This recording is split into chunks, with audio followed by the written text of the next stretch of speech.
प्रधानमंत्री ने ऐसे तमाम लोगों को सम्मानित करने का काम किया। हम आभार प्रकट करते हैं माननीय प्रधानमंत्री जी को। हम आभार प्रकट करते हैं कि उन्होंने बिहार की राजनीति को एक अस्थिरता देने का काम किया। जो उन्होंने रेखाएं खींची है विकसित भारत की, जहां भारत एक परम वैभव पर नजर आएगा, उस विकसित भारत का एक प्रमुख अंग बिहार भी है। लेकिन जिन मूल्यों को लेकर श्यामा प्रसाद मुखर्जी से लेकर नरेंद्र मोदी जी ने अपनी राजनीतिक यात्रा की है,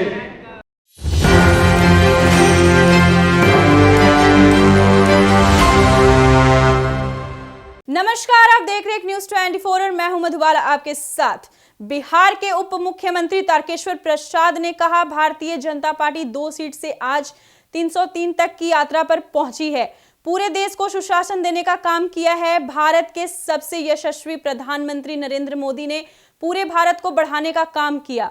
वे देश को नए रंग और नई ऊंचाई दिए हैं। तो चलिए खबर को पूरी विस्तार से जानते हैं। धरती से करने का काम किया है भारतीय जनता पार्टी।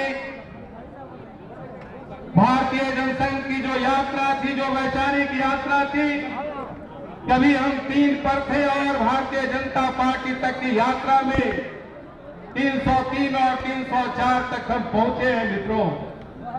यह सिर्फ सत्ता को हासिल करने का यह गणित नहीं है, यह अंक नहीं है, बल्कि यह अंक है कि हम किस प्रकार के भारत को हमारे पंडित श्यामा प्रसाद मुखर्जी और दीनदयाल उपाध्याय जी देखना चाहते थे। ये एक वैचारिक अवदान की यात्रा रही है और हम सबों के सम्मानीय नेता स्वर्गीय अटल बिहारी वाजपेयी जी ने अपने अंतकाल के शासनकाल में पूरे भारत को सुशासन देने का काम किया था और उस कड़ी को भारत के यशस्वी प्रधानमंत्री श्री नरेंद्र मोदी जी ने मात्र विगत 10 वर्षों में पूरे राष्ट्रीय अंतर्राष्ट्रीय स्तर पर भारत के वैभव को बढ़ाने का काम किया। उन्होंने स्वतंत्रता के बाद के भारत के तस्वीर को एक नई ऊंचाई दी, एक नया रंग दिया, एक नई रेखा दी और उस पथ पर आज पूरा देश चल पड़ा है। बिहार के गौरव और बिहार के पूर्व मुख्यमंत्री सम्माननीय स्वर्गीय कर्पूरी ठाकुर जी को भारत रत्न की उपाधि देना एक व्यक्ति को उपाधि देना नहीं था। पंडित दीनदयाल उपाध्याय जी ने जिस अंत्योदय की वैचारिक धारा को देश के सामने दिया, समाज के हाशिए पर पड़े तमाम भारत के ऐसे लोग जो संविधान के समानता के अधिकार को उस हाशिए से देख रहे थे कि ये अधिकार हमें कब प्राप्त होगा, और उस अधिकार की लड़ाई दीनदयाल उपाध्याय और कर्पूरी ठाकुर ऐसे सामाजिक परिवर्तन के पुरोधा ने लड़ने का काम किया और उस कर्पूरी ठाकुर को भारत रत्न की उपाधि देकर भारत के यशस्वी प्रधानमंत्री ने ऐसे तमाम लोगों को सम्मानित करने का काम किया जो संवैधानिक अधिकार के करीब थे, लेकिन वो अधिकार उनके घर पर, उनके चेहरे पर नहीं आ पा रही थी।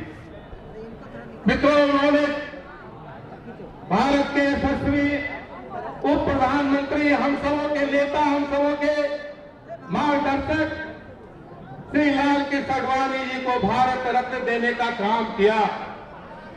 यह सम्मान एक ऐसे हमारे मार्गदर्शक का सम्मान था जिन्होंने अपने अथक यात्रा से, अथक परिश्रम से भारतीय जनसंघ से लेकर भारतीय जनता पार्टी तक इस पार्टी को स्वर्गीय अटल बिहारी वाजपेयी के साथ कंधे से कंधे मिलाकर खींचने का काम किया। हम लोगों को भी लाल कृष्ण आडवाणी जी के सानिध्य में काम करने का अवसर मिला। कटिहार ऐसे छोटे शहर में भी कई बार उनके आतिथ्य के नजदीक रहने का हमें यह सौभाग्य प्राप्त है। आडवाणी जी का सम्मान एक ऐसे व्यक्तित्व का सम्मान है जिन्होंने अपने सैद्धांतिक मूल्यों पर हमेशा अपने जीवन को समर्पित किया और आज जो नरेंद्र मोदी जी के नेतृत्व में प्रभु राम की जो घर की वापसी हुई, उसके आधार को कोई रखने का काम किया तो श्री लाल कृष्ण आडवाणी जी हैं और उसे अंजाम तक पहुंचाने का काम किया तो भारत के यशस्वी प्रधानमंत्री श्री नरेंद्र मोदी ने करने का काम किया है। मित्रों, इसके लिए भारतीय जनता पार्टी बिहार के कार्यकर्ता हम आभार प्रकट करते हैं माननीय प्रधानमंत्री जी को। हम आभार प्रकट करते हैं कि उन्होंने बिहार की राजनीति को एक अस्थिरता देने का काम किया। कल ही राज्यसभा में उन्होंने जब भारत की राष्ट्रपति के अभिभाषण के आलोक में धन्यवाद प्रस्ताव राज्यसभा में पढ़ रहे थे, बोल रहे थे, तो उन्होंने कहा भी था कि हम विकसित भारत तभी मूर्त रूप लेगा जब राज्य भी विकसित होगा। अगर राज्य एक विकसित होगा तो भारत दुगुना विकसित होगा। इन्होंने कल ही राज्यसभा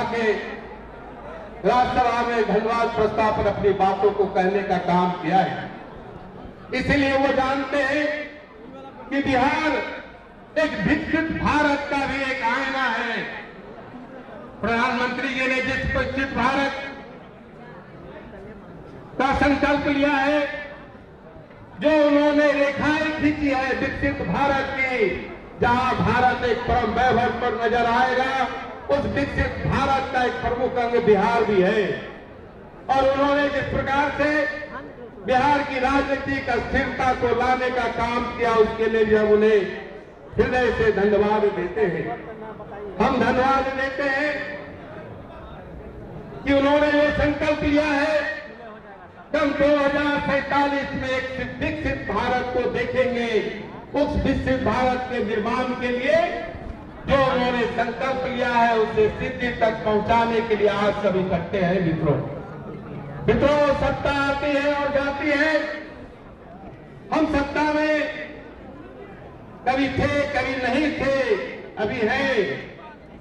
लेकिन जिन मूल्यों को लेकर श्यामा प्रसाद मुखर्जी से लेकर नरेंद्र मोदी जी ने अपनी राजनीतिक यात्रा की है, उन सारे मूल्यों को मजबूती से हम सबों को परवान देने की आवश्यकता है। भारत के अध्यात्म क्षेत्र के गौरव प्रभु श्री राम जिनकी घर वापसी नरेंद्र मोदी जी के नेतृत्व में एक भव्य समारोह से भव्य मंदिर के रूप में अयोध्या में हुआ है, वो मात्र एक मंदिर नहीं है मित्रों, वो मात्र पत्थर का एक मंदिर नहीं है, लेकिन वो इस बात का प्रतीक है कि भारत के प्रधानमंत्री ने भारत की गौरवशाली परंपराओं को जिस प्रकार से देश के सामने मजबूती से रखने का काम किया, ऐसे तमाम जो भारत के गौरव के स्तंभ हैं, जिनके कारण भारत पूरी दुनिया में जानी जाती है, ऐसे तमाम गौरव के प्रतीक को मूर्त रूप देने का काम किया। और ऐसे काम करने वाले व्यक्ति का नाम श्री नरेंद्र मोदी है। मित्रों, हम उनके प्रति आभार प्रकट करते हुए, और बिहार जो चाणक्य और अशोक की धरती रही है, इस बिहार में बहुत सपेरे झेले हैं। बिहार के 74 आंदोलन की क्रांति ने पूरे देश में सत्ता के परिवर्तन को लाने का काम किया है। बिहार भारत के परिवर्तन की एक धरती रही है। इस धरती से हम एक यशस्वी भारत का संदेश देने का काम करेंगे। इन्हीं शब्दों के साथ बहुत बहुत धन्यवाद। वंदे मातरम। फिलहाल इस वक्त की खबर में इतना ही, और ऐसे ही तमाम खबरों के लिए देखते रहिए न्यूज़ 24। वीडियो पसंद आया तो वीडियो को लाइक करें, शेयर करें, साथ ही हमारे यूट्यूब चैनल एक न्यूज़ 24 को सब्सक्राइब कर लें। यदि आप हमें फेसबुक पर देख पा रहे हैं तो हमारे फेसबुक पेज को भी फॉलो करें। धन्यवाद।